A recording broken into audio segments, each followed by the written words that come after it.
I'm Ariana Grande. Hi, I'm Cynthia Erivo. And you're listening to the Broadway Podcast Network. Visit bpm.fm to discover more.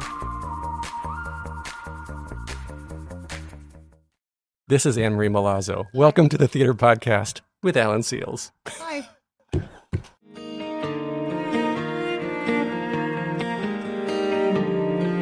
See the shape of things, then shape the way I see them, reworking and refining my designs. If I see the shape of things, then I know I can free them. A corner bends and everything aligns. Hey everyone, welcome back to the Theater Podcast. I'm your host, Alan Seals, and our guest today is AnnMarie Milazzo. And I've said it before, but speaking with creatives is always such a blast, and AnnMarie is no exception.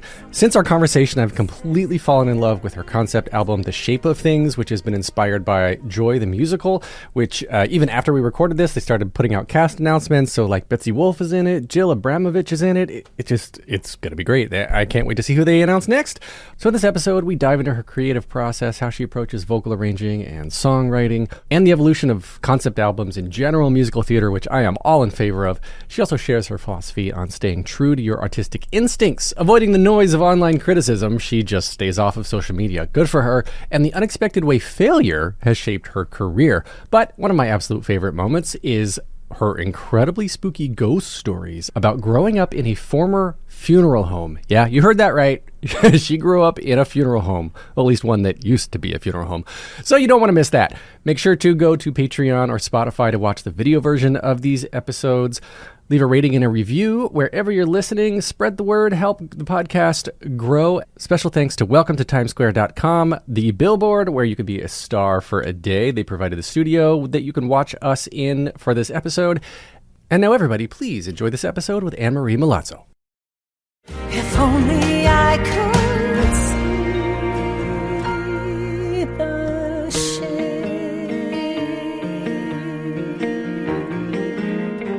Today's guest is an absolute powerhouse in the world of musical theater with Grammy and Tony Award nominations. You may not know her name off the top of your head, but trust me, you've heard her work. She's been the vocal mastermind behind shows like Spring Awakening, Next to Normal, Once on This Island, Almost Famous, A Beautiful Noise, and so many more. She's now stepping into the spotlight in a whole new way with The Shape of Things, songs from Joy the Musical, a concept album inspired by the incredible true story of Joy Mangano. Joy Mangano! Yes, the inventor of the Miracle Mop. She wrote and performed the music, and she's bringing her signature vocal and storytelling magic to this uplifting new project. AnnMarie Milazzo, welcome to the Theater Podcast. Thank you for having me. You are so welcome. I am just blown away getting to meet you because all of those, like Spring Awakening, Next Normal, Once on This Island, some of my absolute all-time favorite memories, and well, I was going to say cast albums. Yeah, fun shows to do too. Well, Spring Awakening was my actual first show. Was it really? Yeah, I was touring in a band. I was touring in a band, and I came back, and I decided to do, I was writing musicals, whatever. I was like, I think I'll do a 29-hour reading. I had no idea what that was. Wow, hard. Yeah. But there was a woman who was my musical director, Kim Grigsby, and she's like, hey, I'm doing this little show called Spring Awakening. We're looking for vocal This tiny little thing. Designer, arranger. You want to audition? I was like, sure. So I went down and there were just kids. I was like, this is awesome. Literally. And then I auditioned. I did Touch Me and I did Mama Who Bore Me. That was my audition. And I guess I won. And so I got to do the show. Wait, so when you say you auditioned as a vocal arranger, what does that entail? Like they give you just lyrics on a page and you have to put they a gave me a melody to it? recording, so Yeah. it's like Mama Who Bore Me, whatever. And then I don't read or write music, but I was in the room with them and I would just, and they were like, great, because they were kids and they didn't either. They're like, we don't read. So I'm like, sing this, and it was kind of like organically amazingly fun. And then I won the contest and I got to do this show, and that's how. And then I was like, oh, that was fun. I'm never doing that again, because there's no money. Or it was like, oh, I'll just keep doing my band thing. And then Tom Kent had called me. It's like, I have this show called Feeling Electric, and I was like, no, it's okay. I'm gonna go. That was really a really good visit. He's like, please just meet me for coffee. And then I met him for coffee, and then his show, which ended up being Next to Normal, but he gave me a CD and I listened to it and I loved it. And I was like, okay, I'll come to your house and we'll have fun and we'll play. And that's how it's I guess I started, whatever. Did Steven Sater ever tell you the story? Like when he was a kid, he was a literal bubble boy. Like he got injured. Brilliant guy. Yes. I keep up with Steven. You do? Yeah. I haven't seen him in years. He and I haven't seen him in about a year. Hi, Steven. Hi, Steven. Hi, Steven. Hello. And coincidentally too, the other day I interviewed Alexandra Sosha. Oh gosh. So wow. yeah, we're all back in the Spring Awakening family here. Wow. But that's awesome. I love now. I don't know if I love or hate that we're old enough so that all these kids they don't even know what it is. Now have What's kids Spring of their Awakening? own. Well, Alexandra, Leah Michelle, they've all got kids of their own now. Oh, I know. I met Leah's baby. Beautiful. But yeah, but like kids, but also like kids in theater, they're like, it's like going into the archives, like, oh, Spring Awakening. Yeah. Like my mom had that show. I'm like, oh. It was interesting when Deaf West revived it. And, yes. And they did it, of course, in a whole new original way, but like to have people experience that music again in a way that they hadn't before because they were just too young, right? It was crazy. I worked with them, and I learned a lot from that company. In fact, oh yeah, that community taught me a lot about music and rhythm and teaching rhythm and how people hear and what does it mean to be deaf. There's you lose your highs, you have your lows. Some people can't hear at all, but that whole cast had different versions of hearing, non-hearing, right? And it was fascinating. Yeah, and weren't there some people who literally like they were just feeling the bass line in their chest, and that's how they kept rhythm. Mm-hmm. Wow. Yeah, we did it with there were light cues, there were physical cues. Oh man, I had that. I was one of my favorite casts, and that was one of my favorite experiences in theater. Well, you kind of blew past this, but you said you don't read or write music. No, and you're heavily involved in music. But aren't we all? And now, I mean, like I meet kids, they're like, hey, I wrote this song. And they're doing it on computer. Oh, sure. The sheet music is. Today, sure. Right. I know back in the day, it was. Back in the day. Back in the day, people were like, you're never going to have a career in music. And I was like, oh, okay. Not. Yeah, because what music is internal. It lives on the page, but it also lives inside your head, and it's everywhere. And if you can sing, if you can translate it somehow to other people to sing it back to you, you can have a career in music. Well, I think it's one thing to be able to sing, to be able to recognize if you're on pitch, off pitch, be able to know what a harmony is, what a melody is. I had to try to explain this to somebody once, and I don't know where to start with how to do that, but. The actual translation of putting that onto a paper is a completely separate skill set. It's a different thing. So, but when you go in there, like you're like, I'll do 29-hour reading. That's easy. That's no problem. It's only 29 hours of my life. And then, so you got this gig. Like, are you going in and so you said they gave you melody and lyrics. Was the melody, the music and the lyrics. So was the melody already there, or did you have to create? No, they gave me, Duncan had, CDs of the two songs.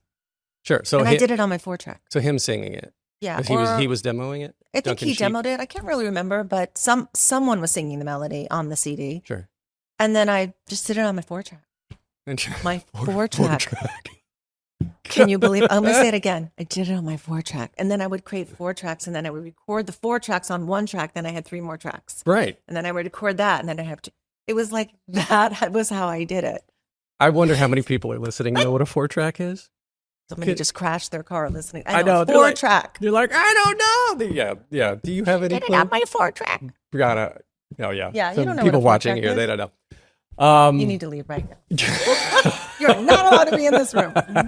Yeah. It is an analog multi-track recording device. Had them for 2 years. They were like, I got a 4-track. It was like the biggest thing, and then it was an 8-track, and then they died, and then it was kind of like when DATs came and left. Remember? Yeah, and there was technology was just like beta and VHS. Yeah. Oh God. Oh geez, our modems. Now that we've all given our age here. Yes. So then you get this. All right. So we're going back in. You're using your 4-track at this time, but what was your background at that point in your life? Because what made you want to do the 20-hour reading and then want to get into the arranging? Because I did it naturally. I've always done it. My dad was a teacher, conducted the bands and the symphony. My mother was musically inclined, and I always just was like, hey, I'd love to create like some, I hear it differently. Is there any way we could, and my father let me do that in the chorus. Sure. So I would just go, oh, this would be great if the altos did this and the tenors did this. And so you did it on your feet. So the music wasn't a problem because if you have people in a room, they pretty much act like the garage band or a 4-track. Right. You know what I mean? So you can create in a room, and that's how I love to create in the room. That's brilliant. I mean, it's just it's so natural and organic. It's like what kids do. Yeah. I'm just like a kid. I mean, if you think about it, that's what kids do. Using this and I'll sing, and then they create their own records. Right. So I never stopped doing that. I like now, actually, just go off on a tangent for a second. I see all these ads now with, this is 2025 as we're recording this, the end of 24, now in 25 is the AI boom. And I'm seeing all of these ads all over the place for like, you can sing into your mic and it will make percussion. And then you can sing your notes. And it literally is just transcribing all this stuff for you and making your beats and all this stuff. And so we're going to have a whole new generation of things in a few years. Can you imagine what the sound's going to be? I can't wait. Yeah. I'm starting to explore Are that. you? I was going to ask. Yeah. Yes, because I love all that. I love doing things with your voice. Like, what can you do with a voice? And how do you turn your voice into a drum? Bobby McFerrin. Bobby McFerrin, one of my favorite people to listen to on everything he's ever done. For that exact reason. But he was doing that. Yeah, people do that naturally. Now we just add technology from something that was done years and years and years ago, probably thousands of years ago. Yeah. So, yeah, but we just can add technology and it can be even kind of cooler. Or I don't know if it's cooler, but it's different and I love it. In a different world, I am a one-man, 10-person band where I'm using a looping machine and creating things in real time. I forget what they're called. Was it Imogen Heap who has the glove? Yeah. I saw a video of that the other day and it blew me away because it's literally just choreography. You're learning the choreography. And then once you know what you're doing, I guess it's like playing any other instrument. It is. It's all in everything. Everything's an instrument. And everything makes sound. Yeah. Which is so cool. And then you loop it, you got it, add it all together, add some great singers on top of it. So once you get the bass, you add the talent, or the bass, the foundation. Then add the talent. Yeah. And it's good. And you've got your next spring awakening. So you hear that, kids? Start using AI for music only good things. I had AI roast the Cybertruck the other day, and it was a really good roast. Oh, wow. Seriously. Check my Instagram for that. I will. I can imagine. Like, hey, Gemini, roast this car. And it was like, the infotainment system is powered by interpretive dance. Wow. Okay. So then back up to little AnnMarie. Like, what got you into performing, into theater? Did you always want to be involved with this life? I don't think I had a choice. Really? I was always doing it. And you get applause for it when you're little. And I was like, I want that. Yeah. Because people do this. I want to do that. Yeah. I wanted to do something that I got applause for. Sure. When you're little, you're singing, people applaud. You write a little play, people applaud. Like, why would I want to do anything else? I want to go where the applause is. That's the support. It's kind of simple. Yeah. I don't know why I do think that's why everyone's like, I wish I was a rock musician. I wish I was a singer. I wish I was a dancer. Because that's where people go, oh, wow, that's where the applause is. Right. And when you're little, you're like, I want that. Are you an extrovert or introvert? Or both? Are you an extroverted introvert or an introverted extroverted introvert? Yes. Yeah. Yes. Yeah, because like right now, like we're vibing, we're gelling. I'd be like, all right, we can sit and talk for like 3 hours at a party. Of course. But then I would walk away and be like, yeah, I actually kind of think she just found her element for a second. Aren't we at a party right now? Yeah, this is a party, right? Yeah. We're at a party. We got a party, got people watching. We're in the studio here. Welcome to timesquare.com. Gentle plug there. But yeah, I agree. So as an extrovert, I love the applause for that exact reason. Because it's that dopamine rush or serotonin release or whatever the chemical is. It's like candy. It is like candy. And I think for me, speaking for myself, when I was little, like all kids don't know what they're doing. They're always unsure. They think their parents are perfect until they find out that they're not. And, and the world comes crashing down. And so theater, performing, literally getting that applause, being in front of a group of people and doing what you're supposed to do. You know what you're supposed to do. There's no question of like, yeah, you can do it wrong, but you have a script. You have your thing, your lines memorized. You know what's going to happen. So it's this nice little comforting place where at the end of it, you do it right. And like you said, you get the applause and you're like, look at me. Yeah. I can get it. It's like show and tell. Who didn't want to do show and tell when they were little? I want to do show and tell. Yeah. And because we don't have any, there's no embarrassment. We don't care what people, you're not thinking. You can't wait to share as a child. You're not thinking like, oh, wow, people are going to target me if I share what I did in the weekend. It's show and tell. I mean, I don't think I ever got out of the show and tell. You can't care what people think. But I agree and I disagree, because I don't care what people think about what I'm creating, and then when I'm done, when I walk away, and I still want them to like it. So, but if you like it, isn't, I mean, if you weren't, I'll tell you this, if you weren't online and you didn't have access to that, how would you know? Wouldn't you go around with that amazing feeling that you liked it? Which is why I stay off, which is why I'm not on the internet. Yes. You'd stay in that place of, I just want to share. Hopefully people will like it. I like it, so I'm sharing it. Which is why this podcast exists. Exactly. Because I have these conversations for me. I love meeting people. I love talking. This is my way of connecting. This is my way of staying involved. And then I hope at the end of it, other people like it. Yes. So they will continue to bring amazing people like you, and I continue to grow and have listeners, and I want to share and bring these stories out to the world. And if you didn't have access to comments or anything, you would just leave that feeling of, I shared this thing. Yeah. And then so that's the reason I'm not online, because I don't want to get hurt. I would get my feelings hurt, and then I would maybe shut down, and I don't ever want to. Yeah. It's just not a good feeling. Have you had feedback about anything like that that's just been like, I don't know what I'm doing? I did it once.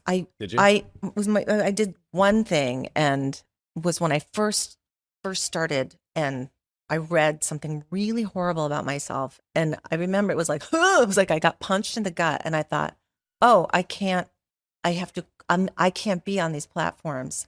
I'm just not that strong. Mm-hmm. I'm not, and I don't want to be hurt. I just want to be kind of have fun. I just want to be do my little show and tell, and hopefully people like it, and just be protected if they do or they don't. I'm just in my head, I'm sharing something that I like. Hopefully you like it, and then I can do something else.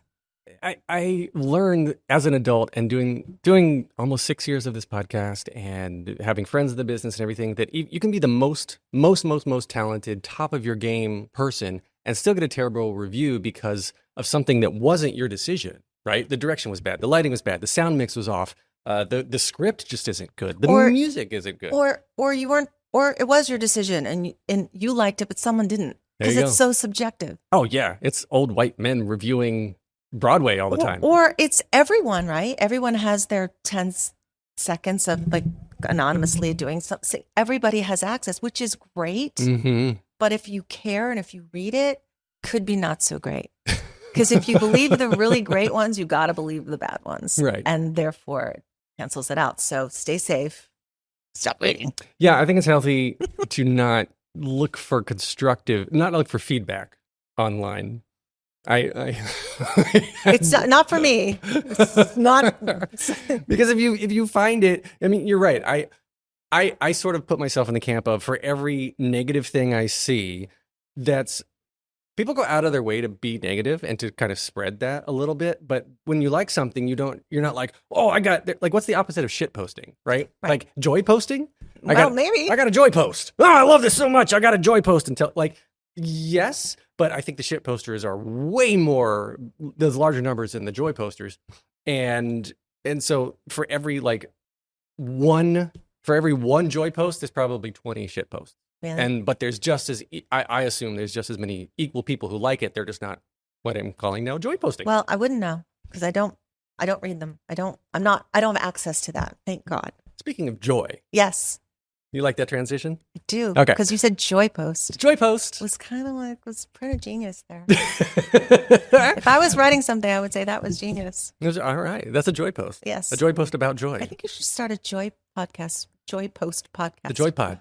The joy pod. The joy pod. Crazy. All right. There you go. We'll do that.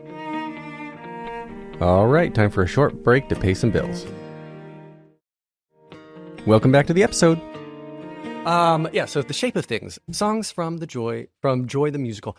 This, for number one, I want to talk about concept albums as in general for now, because I feel like during COVID and post-COVID now, concept albums as a concept kind of became much larger took off. Yeah, Yeah. because what else are you going to do during COVID? But you Yeah. can put your music together. You can record locally in your home or whatever. But did you find that kind of on your end, being on the music side of things? It's just like, Well, COVID created for the ones who were lucky, created a space of calm, and I'm just going to go to what is comfort food, which for me was get my guitar and quickly like just play with my guitar because I had time and there were no deadlines and there was no pressure. I mean, there was no money. yeah, So I was like, well, I can't do anything about that right now, but I can do this. This is the one thing I can do is I can cook bread, and I got to search for bread flour or I'll die. I would go on as everyone did. Remember, where's the yeast? We're out of yeast. And then I played the guitar, and that during that time, it was a year and a half of just creativity. the 20 months of shutdown or something. Pretty bad. Yeah. But with the obstacle creates the opportunity, and therefore, if you grab the opportunity, which I just grabbed a lifeline, which was my guitar, and wrote, and the show came out of that, and I'm happy about that. And was the decision when you were writing it? I mean, obviously, stuff takes years to write and develop and workshop and all that stuff. So when you were writing it, though, did you originally think of it as releasing it early as a concept album? No, Ken and I got together. Ken Davenport, Ken Davenport, great guy. He's like, "Do you want to do this?" I was like, "Sure." And then we had a version of it. But then as we got closer, I guess if you do sing, why not do a concept album? If you want, if you know what I mean, if you're a singer and you wrote a musical, I mean, why not? Because it will sound kind of like more like you. And then when the show has a life of its own, it takes on an even wider, it'll sound completely different. So I thought, oh, well, this is me. This is my interpretation of this particular music in this show. And when the actors do it, it's going to sound like them, which is going to be more amazing. But I don't know. I love to sing. So I did it. Well, okay. What then? You're doing the concept album. You're putting this all together. So then, how did you get connected with Ken? When did you realize there was really substance here? And then, of course, the obvious question: why the inventor of the Miracle Mop? Because the inventor was fascinated by someone. I saw my own family and my own life with her. I mean, she was a woman. She was struggling financially. She was always an inventor and never listened to her dreams. And finally, she woke up one day and was like, I have an idea and I'm going to follow it through. And I was excited by that. She followed this thing through where everybody said, you can't do it. And she did it. And she created other inventions because ultimately she was just creative. And I think it speaks to people like in our business. I mean, we have creativity, and if you're not shut down, and you do follow through, at the end, you're going to have a product of some kind. Mm-hmm. And it was a mop, but it was so much more than a mop. She created the vision of her life that she always wanted, which was a healthy family, healthy working family. She gets to create every day and make her ideas come to life. I mean, that sings. That sung to me. And I thought, yeah, that has a sound. And I think it's important for people to see. Are there any mopping puns in there? I'm a big fan of puns. No, not one. You're going to be really disappointed. You cannot all right, well, I'm going to audition for the show. I'm going to get in it and I'm going to be like, I'm going to make this, make this show a star with mop puns. I think just throw me some mop puns and maybe I'll throw one in the night that you're there. Swish swash. Let's see. Swishy, swishy. Nope. No mop puns. No.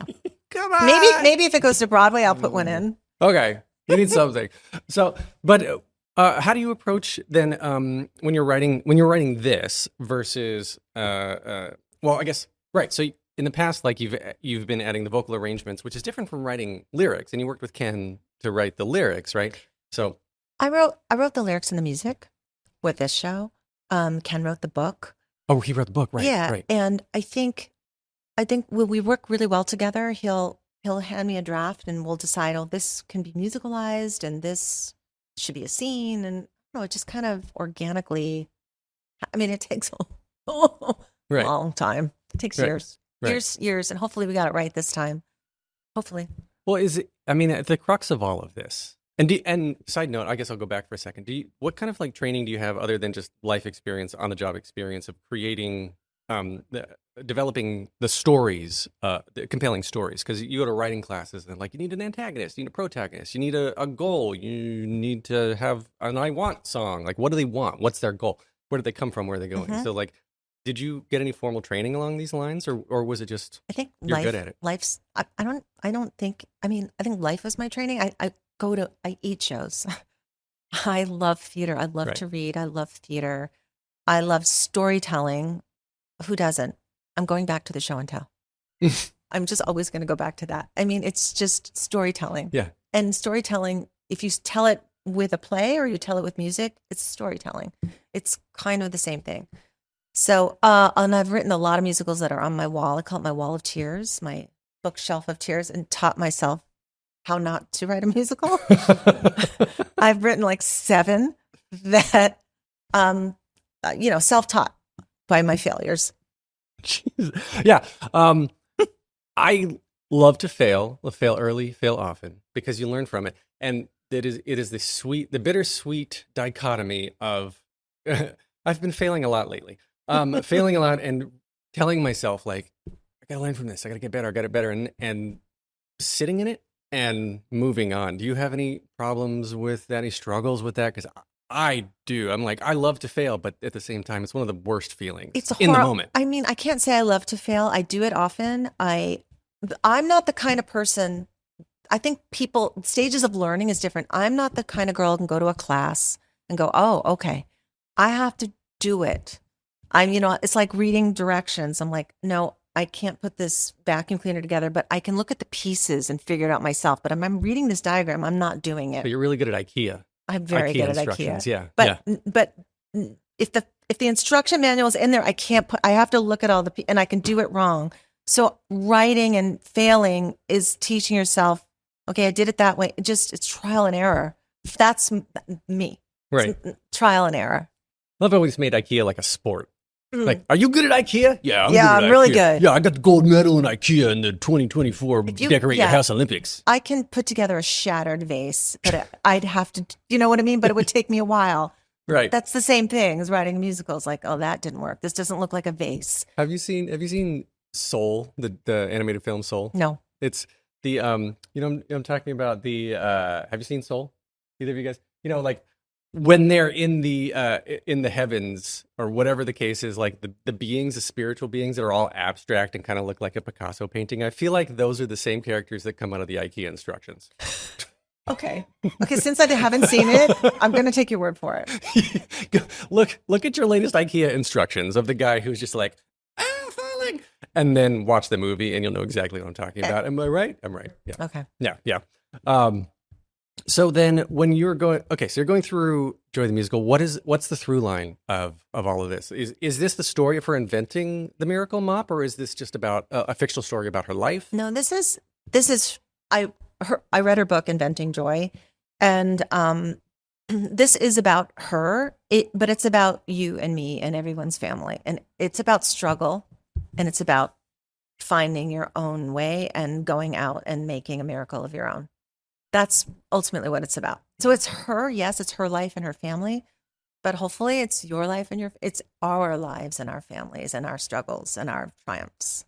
So this is the first time that you've put yourself down on something that's being published and as an official thing, right? So Yeah. Does this feel different? I know you're not looking at social media, you're not looking No. at criticisms or compliments or anything, Nope. and you're doing it, I guess, for show and tell. But okay, two-part question then. Number one, how does it feel to you to put yourself out there in this way? But then two, going back to the show and tell metaphor, when you're show and telling, you still get feedback You do. from the people, but you say you ignore the feedback. I don't ignore it. I listen. If I get a constructive criticism from people and I hear it 3 times, I'm gonna listen. I'm gonna listen Three's to your that. magic number. I'll listen to that. I'm like, oh, there's something I'm not doing that is confusing 3 people. Then I will really listen and I will change it. Because maybe it's living inside my head, not broken. I'm like, okay, it's not being translated well. And to your second part of your first part of your question was, yeah, I feel I'm excited to put myself out there. And on that level and writing. I love it. I absolutely love it. I'm having a blast. I'm doing it more and more and more. Yeah. I have a couple things in the works. So yeah, that's hopefully my journey. I mean, I love the arranging, the vocal designing and all that. I love it. But this is just seems to be an extension of that. Mm-hmm. Yeah. So I'm happy. Do you pick a consistent theme between Spring Awakening and Almost Famous and Once on This Island and all this? Like there's, I don't want to say style. Maybe style is the right word, Mm-hmm. but it could be just because it's all through your lens. But do you look for subject matter that speaks to you on a personal level, or do you just look for things every now and then? You're like, yeah, it's just a paycheck. I'm just gonna do this. I'll never do it for a paycheck, and I'll tell you why. I can waitress and make more money. So the paycheck, that's never and on the table. And I'm being honest about that. So no, I love work. It's people first. Mm-hmm. You know, I work with because we're all splitting zero. So I want to have a really good time. I mean, it's a miracle if anything actually ends up on Broadway. It's even more of a miracle if it lasts. It's even more miracle if it goes on tour and you get a little money. I mean, that's just the truth. So people first. And then I'm like, what are these people interested in, that people that I love? And like, oh, that is a really cool story. And that story sings to me. And that story can have a thumbprint on sound, because every show that I like has their own thumbprint. I like to call it a thumbprint, that I can be a part of. And that's exciting to me. So I think, and stories are stories. Mm-hmm. So it's more people, and does the story sing to me, and what's the thumbprint that I can bring? And you seem like one of those people that follows the advice that I like to take away, which is always be the person that people want to work with the next time, because you're working with a lot of the same people over and over and over again. Yeah. And like people like Tom Kitt and Ken Davenport. You become friends, right? And there's a trust. Do you know? Like he's got the people that you work with have your back, and you have their back. You know, and you try to elevate. Everyone tries to elevate their department, so the whole thing works, because you can't do it alone. I always want to be the weakest link. So you want the team to raise you up, because you cannot do it alone. You cannot. And so you need the people rowing that boat to get somewhere. So I want to be on the boat with my trusting rowers, you know, with a good producer at the helm. Yeah. What are they called? The people at the front of the rowboats? Oh, with stroke. Yeah. Yeah, those guys. You need that. Those people. Yeah. We're going there. Yeah. Do you ever want to like direct or get into that additional stuff? So I mean, like you can put on multiple hats. Yes. Is that one of those things you can't tell me about? No, but I would love to.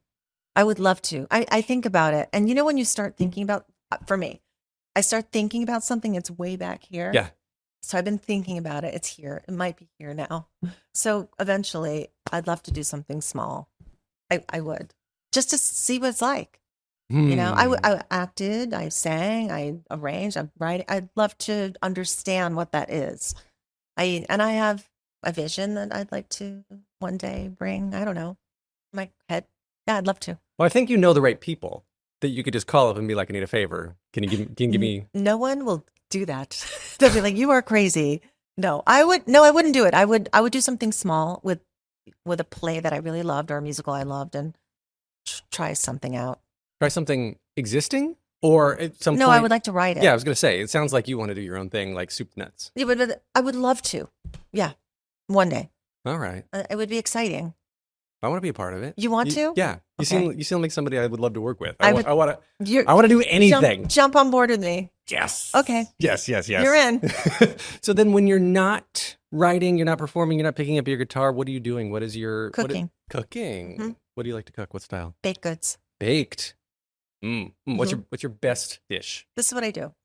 I'm going to give you a secret. You know the Toll House chocolate chip cookies? Of course. If you up the butter a quarter of a cup. Sounds healthy. I know.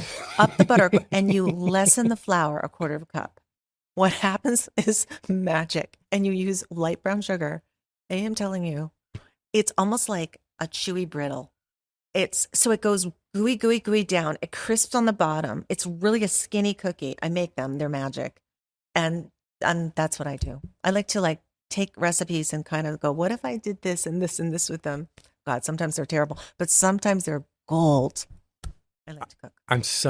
When it comes to baking and cooking, I'm such an instructions person. Oh, you go right to the like, da, da, da, da, da, like. Well, that's the only way I know it's going to be good. Because if I'm feeding somebody else, I want them to like what I made. Oh, I take chances. Daring, horrible chances. They're like, what is this, AnnMarie? I'm like, just eat it. It's a fail. It's an epic fail. Or like, what is this? I'm like, I can never recreate it. But anyway, those cookies I do recreate because that was like what if I did this and what if I did this? Yeah. But that's what some of the great, like you could fail, but that's what some of the great successes are going to come from. Yes, 1 out of 10. Yeah. But it's worth it. It's a better odds than being on Broadway. It's much better. Yes. Yeah, I agree with that. So you're baking, then sports, or did you ever go down that route, or were you always? I did sports in school, but that wasn't my thing. I love music. Whenever I can, I just love music. I'm kind of always doing it, and I never not want to do it. Where did you grow up? I didn't ask that. Vermont. Yeah. And then is your family still there, or you're no? gone? So I grew up in an unwinterized log cabin in Barton, Vermont. Unwinterized log cabin. Yeah, we used to sleep in our skidoo suits because it would snow on us in the morning. What's a skidoo suit? Exactly. It's okay. It's a snowsuit. Okay. And my sister would brush off snow. We would brush off snow from each other. And Whoa. Yeah, it was a crazy life. Unwinterized in Vermont. Yeah, it was nuts. My parents. Thanks, Mom. Thanks, Dad. No, they were great. And then we moved to a converted morgue. All right, time for a short break to pay some bills. Welcome back to the episode. And then we moved to a converted morgue. It got converted to a morgue or from a morgue? It was a morgue and then our funeral parlor, and then no one wanted to buy it. So it was $12,000, so my parents bought it, and that's where we live. And then we moved to Maine when I was 13. You have any ghost stories? Mm-hmm. Ooh, I'm leaning in. Yeah, we do. So we had this man named, we called him Alpha, and he lived in our bathroom. So died on the job. He would scream at us, and he wasn't really there, but as kids he was, and he would say, "Get out of the bathroom." And my sister and I would hold hands and we'd run into the room to turn on the light, and terrified. But I mean, it was our living room was the viewing room. Okay. That would the coffins Yep. used to be, and can you imagine what the basement was? So it was a embalming room? colorful childhood. And next door, two blocks down, was the commission sales, which was a slaughterhouse. So we would hear cows being slaughtered. It was kind of like, wow. And yeah, it was a town called Orleans, Vermont. So that was a colorful childhood. That's cool. That's cool though. Were the ghosts actually scary, or did you have the My idea parents, that they were? My parents said, "Oh, we didn't know that it was a converted anything. We just thought this is a big house with a lot of chimneys." You know what I mean? Yeah, You're little, you don't know. Yeah. And then when we moved to Maine, I remember when we were in our 20s, my mom finally said, "Well, that house was, converted." In your 20s? Yeah, we didn't know. Who knew? We were just like, it was an active house. And my mom would be like, "Just ignore everybody. There's no one here." I'm like, "Mom, this is a very crowded house." Did they acknowledge it, or No. they never acknowledged the ghosts? Well, no, because we didn't see them as ghosts. We just saw them as it was a very crowded house. You're a little kid. You're like, "Oh, there's two brothers in the guest room. And you just There's a guy named Andre LaBelle. There's like all these people in the house, and your parents are like, "Oh, just say hello," not acknowledging them at all. My sister and my brother talk about it all the time. Like it was a crowded house. Yeah. So there were always people, or ghost spirits, entities, literally that you could. But they weren't spirits. They looked like you and me. Do you know what I mean? They were you just recognize them as children. Wait. We're starting the theater poltergeist cast.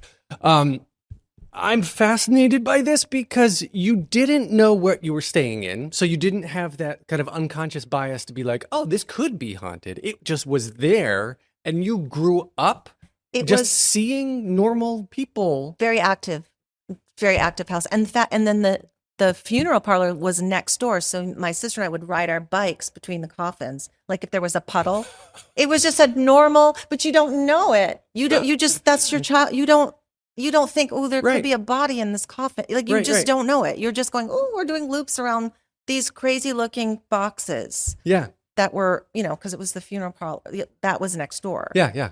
Yeah. So that's your childhood. And then you hear like cows, like it was very active in Orleans, Vermont at the time, so spiritually active or just energy. Energy. Yeah. Were your parents religious? No.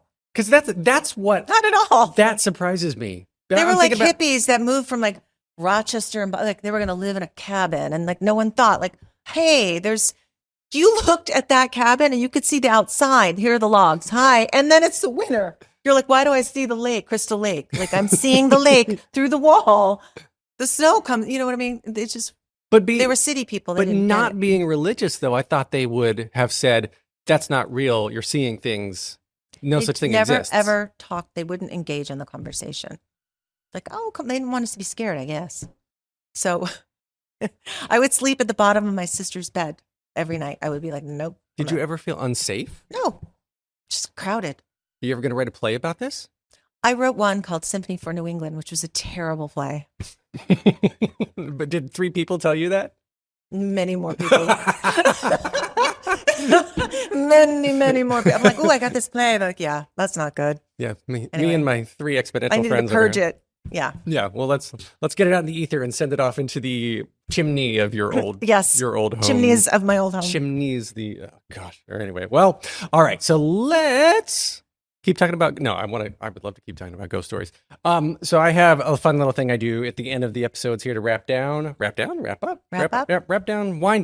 Mm-hmm. I've had a lot of coffee this morning. Is plot in 60 seconds. I have a list of 16 musicals in front of me. You're gonna give me a number 1 through 16. It's gonna correspond to one of my shows, and then you give me. Is this like a psychic thing? No. Oh. I'm gonna tell you what you picked, and then you have to give me that plot in 60 seconds. The plot to that show that you picked. So I pick a number. Yeah, 1 through 16. 11. 11. Okay, this is good. I'm gonna give you 60 seconds. 11 corresponds to Wicked. Go. 60 seconds Corresponds remaining. to Wicked. Wicked. Give me the plot of Wicked. 55 seconds. I'm failing. Okay. No, I can't. I can't do this. Wait, can we do another one? Okay. I can't do this. Okay, cut. Take 2. You go. Okay, let me put 60 seconds back Good. up. See? All right. Wait, pick another one.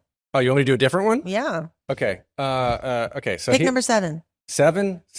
What did I have for 7? 7 is going to be The Sound of Music. Oh boy, I know this one terribly. The Sound of Music is for me. Go. Okay, so there's this Von Trappe family, and they're kind of Nazis, I think, but not. And they're in Germany, and they live in a bunch of hills that have sounds.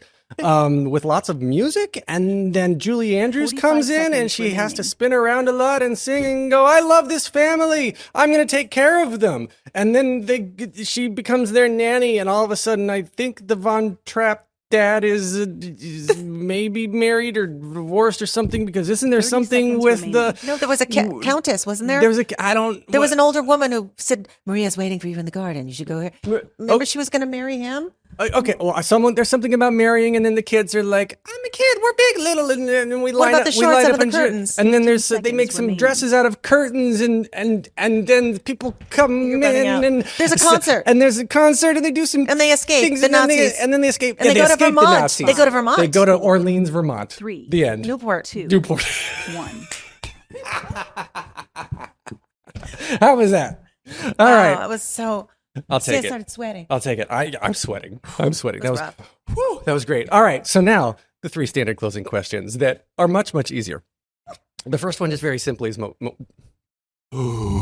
gotta breathe after that. Do you edit this? I do. Yeah, I'll edit out all the restarts and the flubs, but I'm keeping in that stuff. Okay, so the 3 standard closing questions that are going to be much easier for you, I hope. The very first one just simply is, what motivates you? The day.